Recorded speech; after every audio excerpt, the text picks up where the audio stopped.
और मध्य प्रदेश में चुनाव से पहले आरएसएस की सक्रियता बढ़ गई है। मध्य प्रदेश में मतदाता जागरूकता अभियान चलाएगी आरएसएस। भोपाल में आज से 2 दिनों तक आरएसएस की बैठकों का दौर चलेगा। 13 अक्टूबर को फिर होगी संघ प्रांत की बैठक। 16 अक्टूबर को जबलपुर में संघ की बैठक होगी। बड़ी जानकारी सामने आ रही है। मध्य प्रदेश में चुनाव से पहले आरएसएस की सक्रियता बढ़ गई है।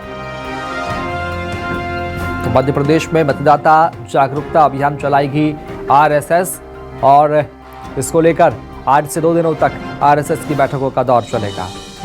और चलेंगे राजधानी भोपाल, बात करेंगे सहयोगी शब्बीर अहमद से। शब्बीर, राष्ट्रीय स्वयंसेवक संघ की भूमिका सक्रियता जहां बढ़ती हुई नजर आ रही है चुनाव से ठीक पहले, क्या कुछ लक्ष्य होगा आरएसएस का?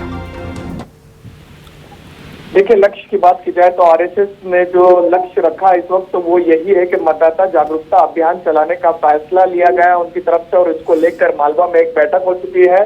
आज भोपाल में भी होगी, यानी भोपाल संभाग की बैठक हुई और 13 को संघ के प्रांत की बैठक होगी और 16 तारीख को जबलपुर में एक बैठक और आयोजित की जाएगी। लेकिन इन सब के बीच ये कह सकते हैं कि बीजेपी के लिए अच्छी खबर है और उसकी वजह यह है कि चीजें निकलकर सामने आ रही थी कि आरएसएस उस तरीके से सक्रिय नहीं होगा जैसे पिछले कई चुनाव में रहा है। लेकिन एमपी में मतदाता जागरूकता अभियान आरएसएस की तरफ से चलाने का फैसला लिया गया और जो अहम बिंदु निकलकर सामने आ रहे शुभम, उसके अंदर ये निकलकर सामने आ रहा है कि जनता के बीच में जाएंगे, हिंदुत्व को लेकर बताएंगे कि कौन सी पार्टी अच्छी है और कौन सी पार्टी हिंदुत्व के खिलाफ। इन तमाम चीजों को संघ के पदाधिकारी रखेंगे और इन्हीं तमाम चीजों को लेकर हमने मालवा में भी देखा था कि बैठक हुई थी और अब भोपाल में बैठक होगी, फिर जबलपुर संभाग में होगी। तो अलग अलग जगहों पर जाकर आरएसएस इस तरीके की बैठक करेगा और कई तरीके के हम सब जानते हैं कि पर्दे के पीछे किस तरीके से सियासी लाभ इसका फायदा बीजेपी को होता रहा है जब संघ एक्टिव रहा है। तो अब उम्मीद कर सकते हैं कि संघ मैदान में उतरेगा